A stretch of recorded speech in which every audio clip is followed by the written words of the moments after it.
Hi, my name is Josh from Red Rock Bicycle Company, and I'm going to show you how you can put your brand new bike together.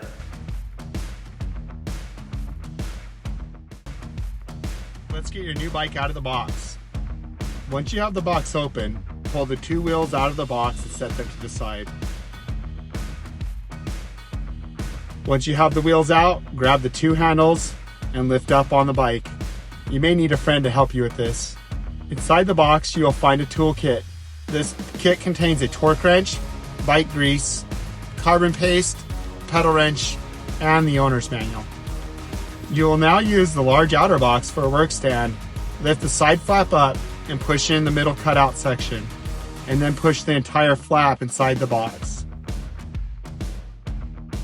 Now remove the zip ties from the bike on the card and place the front of the bike inside the box, with the frame facing forward and the back of the frame elevated as shown.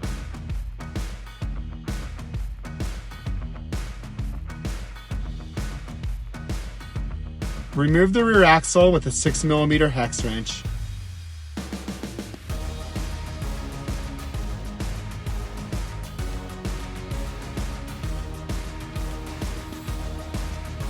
Grab your rear wheel and rotate the derailleur back. You will then remove the rear brake caliper spacer. Keep in mind, do not squeeze the rear brake levers after removing the spacer. Wheel up into the frame, making sure to aim the rotor of the disc brake into the rear brake caliper. Nothing should be forced here.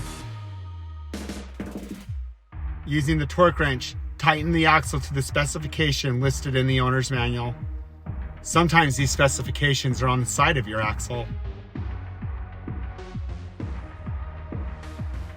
Now moving to the front of the bike, you'll need to install the handlebar on the bike. Remove the 4 bolts from the faceplate. Place the handlebar in the stand. Begin threading the bolt into the faceplate to secure the handlebar.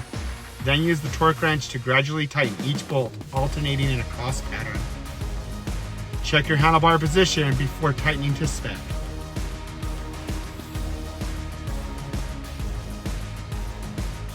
Now lift the front of the bike up and remove your front axle.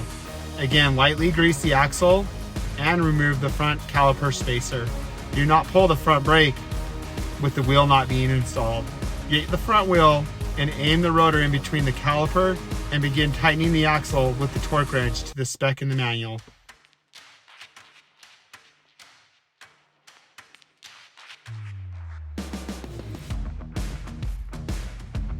Enjoy your bike. You should be good to go.